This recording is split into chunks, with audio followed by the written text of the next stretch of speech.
Hi hello எல்லாருக்கும் வணக்கம். Welcome to today's finding.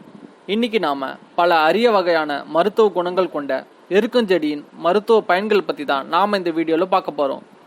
நாம் இந்த வீடியோக்குள்ளே போகிறதுக்கு முன்னாடி நீங்கள் டுடேஸ் ஃபைண்டிங் சேனலுக்கு சப்ஸ்கிரைப் பண்ணலன்னா சப்ஸ்கிரைப் பண்ணிக்கோங்க. கூடவே இருக்க பெல் ஐக்கானையும் கிளிக் பண்ணிக்கோங்க. அப்போ தான் நாங்கள் போஸ்ட் பண்ணுற வீடியோஸ்லாம் உங்களுக்கு உடனுக்குடன் வரும்.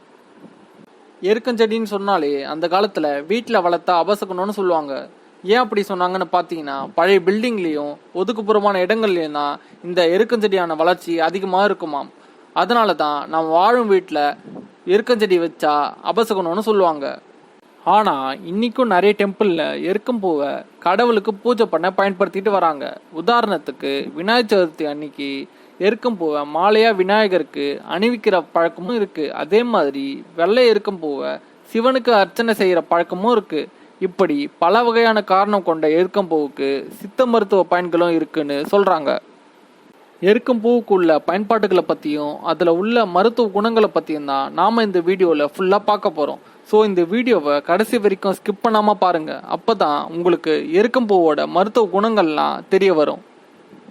எருக்கஞ்செடி 12 வருஷம் வரைக்கும் தண்ணி இல்லாமல் வாழக்கூடிய தன்மை வாய்ந்தது. இதில் 2 வகை இருக்குது. ஒன்று நீல எருக்கஞ்செடி, இன்னொன்று வெள்ளை எருக்கஞ்செடி. வெள்ளை எருக்கஞ்செடி சில இடத்துல மட்டும்தான் பார்க்க முடியும். அதே நீல எருக்கஞ்செடி நிறைய இடத்துல பார்க்க முடியும்.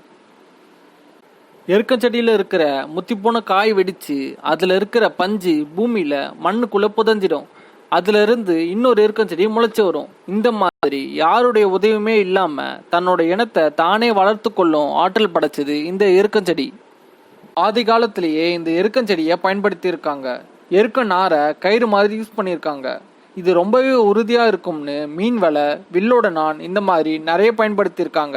அது மட்டும் இல்லாமல் எருக்கம் காயில் இருக்க பஞ்சை எடுத்து அந்த காலத்தில் தலைக்காணி மாதிரி யூஸ் பண்ணியிருக்காங்க. இப்படி நிறைய பயன்பாடுகள் எருக்கஞ்செடிக்கு இருக்குது. இந்த எருக்கஞ்செடியோட பயன்பாட்டை இன்னும் விரிவாக பார்ப்போம். காலில் ஏதாவது முள் குத்துனா எருக்கஞ்செடி யூஸ் பண்ணி தான் ரிமூவ் பண்ணுவாங்க. அந்த காலத்தில் நடக்கும்போது நிறைய பேர் செருப்பு இல்லாமல் தான் நடப்பாங்க. அதனால் முள் குத்துறதுக்கு நிறைய வாய்ப்பு இருக்குது. அப்படி இருக்கும்போது எருக்கம் இலையை உடச்சி அதில் வரும் பாலை எடுத்து முள் குத்துன இடத்துல அப்ளை பண்ணால் முள் தானாக வெளியே வந்துடும். இந்த காலத்துலேயும் கிராமத்தில் முள்ளை ரிமூவ் பண்ணுறதுக்கு இந்த எருக்கஞ்செடியை தான் யூஸ் பண்ணிக்கிட்டு வராங்க. விஷக்கடிக்கு மருந்தாகவும் இந்த எருக்கம் இலையை பயன்படுத்தி வந்திருக்காங்க. பாம்பு கடிச்சா கூட முதலுதவி சிகிச்சையா இந்த எருக்கம் இலையை அரைச்சி ஒரு கோலி குண்டு அளவுக்கு சாப்பிட்டா உடனே விஷம் இறங்கும்னு சொல்றாங்க. அதே மாதிரி தேல் கடிச்சாலும் எருக்கம் இலையை அரைச்சி சுண்டக்காய் அளவு சாப்பிடணும். அது மட்டும் இல்லாம கடிச்ச இடத்துல எருக்கம் இலையை கட்டினா விஷம் இறங்கும்னு சொல்றாங்க.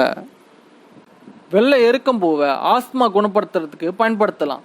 வெள்ளை எருக்கம் பூ கிடைப்பது ரொம்பவே கஷ்டமான ஒரு விஷயம். இந்த வெள்ளை எருக்கம் போல இருக்க நரம்பை நீக்கிட்டு அதில் இருக்க இதழை மட்டும் தனியாக எடுத்து வச்சுக்கோங்க. அதுக்கப்புறம் இதழோட சம அளவுக்கு மிளகு, கிராம்பு சேர்த்து நல்லா அரைச்சு ஒரு மிளகு அளவுக்கு சின்ன சின்ன உருண்டையாக உருட்டி நிழலில் காய வச்சிருங்க.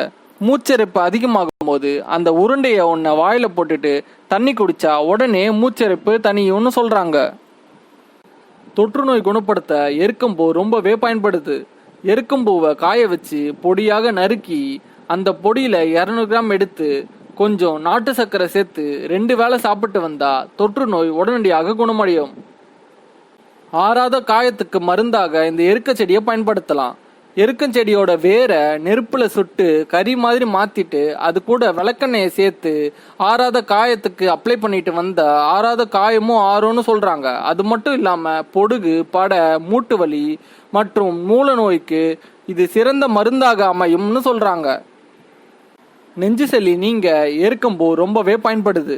சித்த மருத்துவத்துல சுவாச குடோரி என்ற மாத்திரை எருக்கம்பூவின் மூலமா தான் தயாரிக்கப்பட்டு சளி மற்றும் இரும்பல் போன்ற நோய்களுக்கு மருந்தாக வழங்கப்படுது. அது மட்டும் இல்லாம எருக்க இலைகளை எரித்து அந்த புகையை வாய் வழியாக சுவாசித்தால் மார்பு சளி கரையும்னு சொல்றாங்க.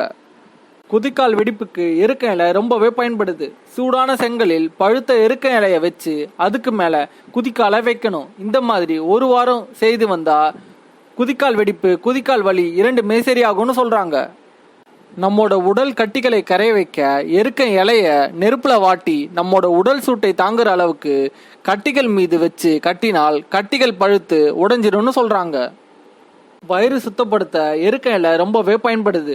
எருக்க இலையை அரைச்சி அந்த சாறு கூட தேன் கலந்து சாப்பிட்டு வர குடல்ல இருக்க புழுக்கள்லாம் முழுவதுமாக வெளியேறி வயிறு சுத்தப்படுத்தப்படும் சொல்றாங்க. அது மட்டும் இல்லாம அதுக்கப்புறம் ரொம்பவே பசி எடுக்கும்.